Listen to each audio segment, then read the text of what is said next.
Channel में आप सभी का स्वागत है। आज हम एक ऐसी किताब के बारे में बात करेंगे जो पर्सनल फाइनेंस की दुनिया का एक अहम हिस्सा है। Rich dad poor dad by Robert Kiyosaki. ये सिर्फ अमीर बनने के बारे में नहीं है, ये समझने के बारे में है कि अमीर लोग पैसों के बारे में कैसे सोचते हैं बाकी लोगों की तुलना में। अगले कुछ मिनटों में हम रिच डैड पुअर डैड के मुख्य लेसन्स को समझेंगे और सबसे महत्वपूर्ण बात यह भी जानेंगे कि आप इन प्रिंसिपल्स को अपने फाइनेंशियल फ्यूचर को बदलने के लिए कैसे अप्लाई कर सकते हैं। चाहे आप अभी शुरुआत कर रहे हों या पहले से ही अपने वेल्थ बिल्डिंग जर्नी पर हों, ये इनसाइट्स आपके लिए बहुत फायदेमंद हो सकते हैं। तो अपनी कॉपी उठाइए, आराम से बैठ जाइए और शुरू करते हैं। ज्यादातर लोगों को रिच डैड पुअर डैड पढ़ते समय यही सबसे बड़ा आहा मोमेंट मिलता है। ये 9 to 5 की नौकरी में अपने घंटे डॉलर्स के लिए बेचने के बारे में नहीं है। अमीर लोग एसेट्स बनाने पर ध्यान केंद्रित करते हैं, ऐसी चीजें जो तब भी इनकम जनरेट करती हैं जब वे फिजिकली काम नहीं कर रहे होते हैं। सोचो, रेंटल प्रॉपर्टी से रेंट आ रहा है, बिजनेसेस से प्रॉफिट्स हो रहे हैं, स्टॉक से डिविडेंड्स मिल रहे हैं। आपको समझ आ गया होगा। वे समझते हैं कि ट्रू वेल्थ अपने टाइम को ओन करने के बारे में है, उसे बेचने के बारे में नहीं। अब इसका मतलब यह नहीं है कि आप कल अपनी नौकरी छोड़ दें। यह आपके माइंडसेट को लॉन्ग टर्म सोचने के लिए शिफ्ट करने के बारे में है। आप साइड में कुछ कैसे बनाना शुरू कर सकते हैं।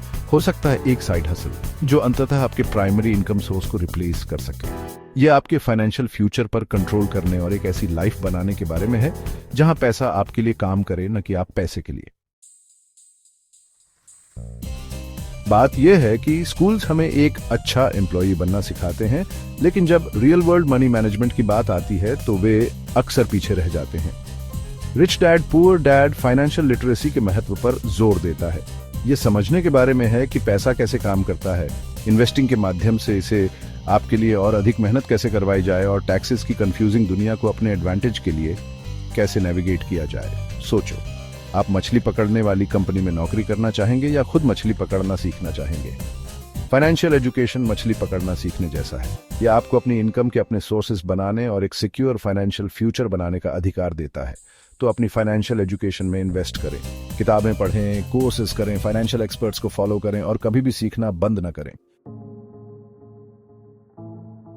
यहीं से चीजें इंटरेस्टिंग हो जाती हैं। Rich dad poor dad assets और लायबिलिटीज के बीच एक स्पष्ट डिस्टिंक्शन बताता है। एसेट्स आपके जेब में पैसा डालते हैं तब भी जब आप सो रहे होते हैं, रेंटल इनकम, डिविडेंड्स या बिजनेस प्रॉफिट्स के बारे में सोचें।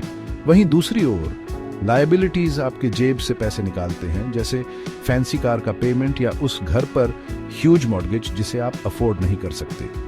अमीर लोग एसेट्स हासिल करने पर ध्यान केंद्रित करते हैं जो कैश फ्लो जनरेट करते हैं, जबकि गरीब अक्सर लायबिलिटीज जमा करके कर्ज के चक्र में फंस जाते हैं। यह खुद को वंचित रखने के बारे में नहीं है, बल्कि स्मार्ट फाइनेंशियल डिसीजंस लेने के बारे में है। अपने आप से पूछें, क्या यह परचेस समय के साथ मेरी जेब में पैसा डालने वाला है या यह सिर्फ मेरे बैंक अकाउंट को खाली करने वाला है। चैप्टर 4, सीखने के लिए काम करें, सिर्फ कमाने के लिए नहीं। अपनी पूरी क्षमता को अनलॉक करें। अब इसका मतलब यह नहीं है कि आपको मुफ्त में काम करना चाहिए। यह आपके करियर के लिए एक स्ट्रेटेजिक अप्रोच अपनाने के बारे में है। शुरुआत में ही सबसे ज्यादा सैलरी वाली जॉब के पीछे भागने के बजाय वैल्यूएबल स्किल्स डेवलप करने पर ध्यान केंद्रित करें, जो लॉन्ग रन में आपकी अच्छी सेवा करेंगे। सोचो, सेल्स, मार्केटिंग, इन्वेस्टिंग या एंटरप्रेन्योरशिप, ये स्किल्स ट्रांसफरेबल हैं। आप इनका उपयोग अपना खुद का बिजनेस बनाने, रियल एस्टेट में इन्वेस्ट करने के लिए कर सकते हैं या भविष्य में बेहतर सैलरी के लिए निगोशिएट भी कर सकते हैं। याद रखें, आपके पास जो सबसे वैल्यूएबल एसेट है वह है आपकी कमाई करने की क्षमता। अपने आप में इन्वेस्ट करें, हाई इनकम स्किल्स सीखें और अपनी अर्निंग पोटेंशियल को आसमान छूते हुए देखें। चैप्टर 5, माइंडसेट ही सब कुछ है। अपने अंदर के फाइनेंशियल जीनियस को अनलॉक करें। रिच डैड पुअर डैड के सबसे पावरफुल मैसेजेस में से एक आपके माइंडसेट का महत्व है। गरीब लोग अक्सर स्कैर्सिटी माइंडसेट रखते हैं, कहते हैं मैं यह अफोर्ड नहीं कर सकता। वहीं दूसरी ओर अमीर लोग अबंडेंस माइंडसेट रखते हैं। वे पूछते हैं मैं इसे कैसे अफोर्ड कर सकता हूं। यह उन अपॉर्चुनिटीज को देखने के बारे में है जहां दूसरे ऑब्स्टिकल्स देखते हैं। यह वेल्थ बनाने की आपकी क्षमता में विश्वास करने और अपने गोल्स को प्राप्त करने के लिए कैलकुलेटेड रिस्क्स लेने को तैयार रहने के बारे में है। आपका माइंडसेट आपकी फाइनेंशियल सक्सेस की नींव है, तो एक पॉजिटिव कैन डू एटीट्यूड विकसित करें और देखें कि आप उन अपॉर्चुनिटीज को कैसे आकर्षित करते हैं जिनके बारे में आपने कभी सोचा भी नहीं था। चैप्टर 6, टैक्सेस और लेवरेज वेल्थ बनाने का पावर कपल। देखिए, टैक्सेस शायद सबसे एक्साइटिंग टॉपिक नहीं है, लेकिन वेल्थ बनाने के लिए यह समझना बहुत जरूरी है कि यह कैसे काम करते हैं। रिच डैड पुअर डैड इस बात पर जोर देता है कि अमीर लोग लीगल टैक्स स्ट्रेटजीज का इस्तेमाल अपने फायदे के लिए कैसे करते हैं। वे अक्सर कम कमाई करने वालों की तुलना में टैक्सेस में कम भुगतान करते हैं। यह किताब लेवरेज की पावर पर भी प्रकाश डालती है, जो असल में आपके वेल्थ को बढ़ाने के लिए दूसरे लोगों के पैसों का इस्तेमाल करना है। इसका मतलब रेंटल प्रॉपर्टी खरीदने के लिए मॉर्गेज लेना हो सकता है या अपनी कंपनी का विस्तार करने के लिए बिजनेस लोन्स का इस्तेमाल करना। बेशक लेवरेज के साथ रिस्क्स भी होते हैं, लेकिन जब इसका इस्तेमाल समझदारी से किया जाए तो यह आपके रिटर्न्स को काफी हद तक बढ़ा सकता है। चैप्टर 7, असफलता को गले लगाओ। सक्सेस के लिए आपका स्टेपिंग स्टोन।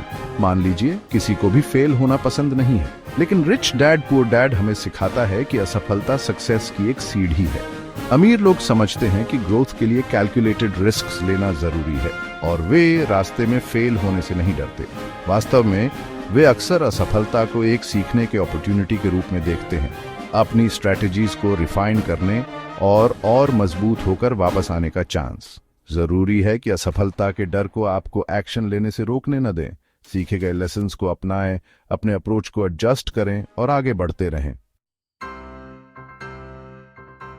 उतरो, अपनी फाइनेंशियल फ्रीडम को अनलॉक करें, अपनी जर्नी आज ही शुरू करें। तो ये रहे रॉबर्ट कियोसाकी की किताब रिच डैड पुअर डैड के की टेकअवेज। याद रखें, फाइनेंशियल सक्सेस इस बारे में नहीं है कि आप कितना पैसा कमाते हैं, बल्कि इस बारे में है कि आप इसे कितनी अच्छी तरह मैनेज, इन्वेस्ट और ग्रो करते हैं। यह आपके फाइनेंशियल फ्यूचर पर कंट्रोल करने और फ्रीडम और एबंडेंस से भरी लाइफ बनाने के बारे में है। इन प्रिंसिपल्स को आज ही अप्लाई करना शुरू कर दें, भले ही यह आपके स्पेंडिंग हैबिट्स में छोटे छोटे बदलाव करना हो या अपनी फाइनेंशियल एजुकेशन में इन्वेस्ट करना हो। समय के साथ ये छोटे छोटे कदम बड़े रिजल्ट्स दे सकते हैं। देखने के लिए धन्यवाद। अगर आपको ये ब्रेकडाउन हेल्पफुल लगा तो लाइक बटन दबाएं और वेल्थ बनाने और फाइनेंशियल फ्रीडम हासिल करने पर और भी इंसाइटफुल कंटेंट के लिए चैनल को सब्सक्राइब करें। अगली बार तक